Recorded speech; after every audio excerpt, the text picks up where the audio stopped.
Good morning, students. I am Radhika. Already known, this year also I will teach physics part in science subject. Okay, students. Now let us start the lesson.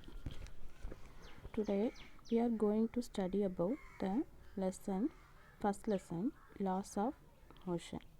In this lesson, you studied the topic is force and motion, inertia and its types, momentum and impulse, difference between mass and weight.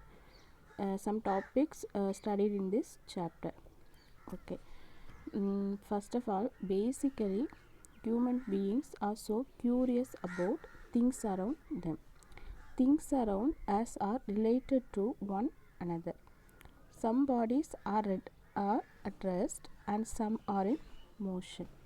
Rest and motion are irrelated terms. In the previous year, you have learnt about various types of motion like linear motion, circular motion, oscillatory motion. In this unit, you have discussed the motion of bodies in terms of their displacement. First, we have discussed about the topic force and motion. What is force? Force is some external effort applied on the body, like push or pull is called force. Next one, motion. Motion is the change in position of an object with respect to the interval of time. The next topic is inertia. Inertia, the inherent property of a body to resist any change in its state of rest or the state of uniform motion unless it is influenced upon an external unbalanced force is known as inertia. Some example of inertia. There are three types of inertia. First one is inertia of rest, second one is inertia of motion, third one is inertia of direction. The first one, inertia of rest. Inertia of rest means change its state of rest. For example, fall down leaf or fruits. This is an example for inertia of rest. The next one is inertia of motion. The inertia of motion means change its state of motion. For example, an athlete runs some distance before jumping because this will help him jump longer and higher. Third one is inertia of direction. Inertia of direction means change its direction of motion. For example, when you make a short turn while driving a car, you tend to lean sideways. This is an example for inertia of direction.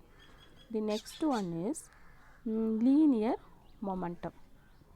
Linear momentum. Linear momentum means the mass into velocity.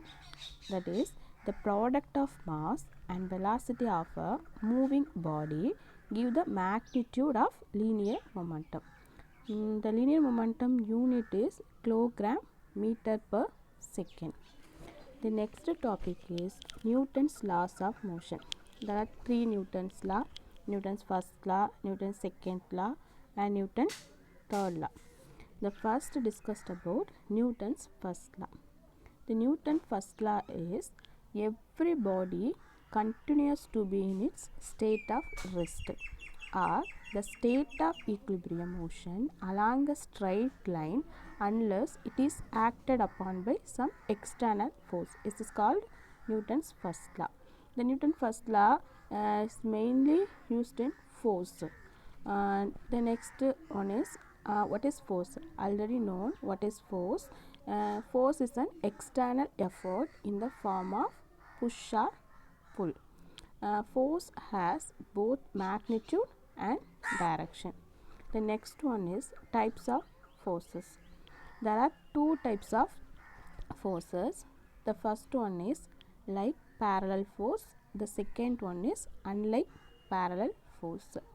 The like parallel force means two or more forces are equal or unequal magnitude acting along the same direction parallel to each other are called like parallel force.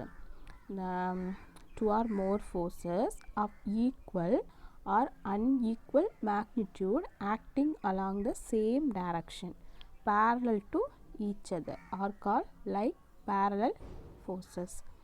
Unlike parallel forces is two or more equal forces acting on unequal forces act along opposite direction parallel to each other are called unlike forces. The next topic is resultant force. Resultant force is when several forces act simultaneously on the same body. Then the combined effect of the multiple forces can be represented by a single force is called resultant force. The next one is balanced forces. The balanced forces is acting on a the forces acting on a body is equal to 0, but then the body will be equilibrium. This force is called balanced force. The balanced force means the force acting on a body is equal to 0. The unbalanced forces is the acting on a body. The force acting on a body is not equal to 0. This is called unbalanced forces. The next one is equilibrant. Equilibrant is a system can be brought to equilibrium by applying another force which is equal to the resultant force in magnitude but opposite in direction. Such force is called as equilibrant. The equilibrant means a system can be brought to equilibrium. Equilibrium means same position by applying another force. Which is equal to the resultant force in magnitude but opposite in direction. The direction is opposite. Such force is called as equilibrant. Okay students, today's topic is over. All are heard this audio. If you have any doubt, ask me. Next topic I will teach next class. Okay, thank you students.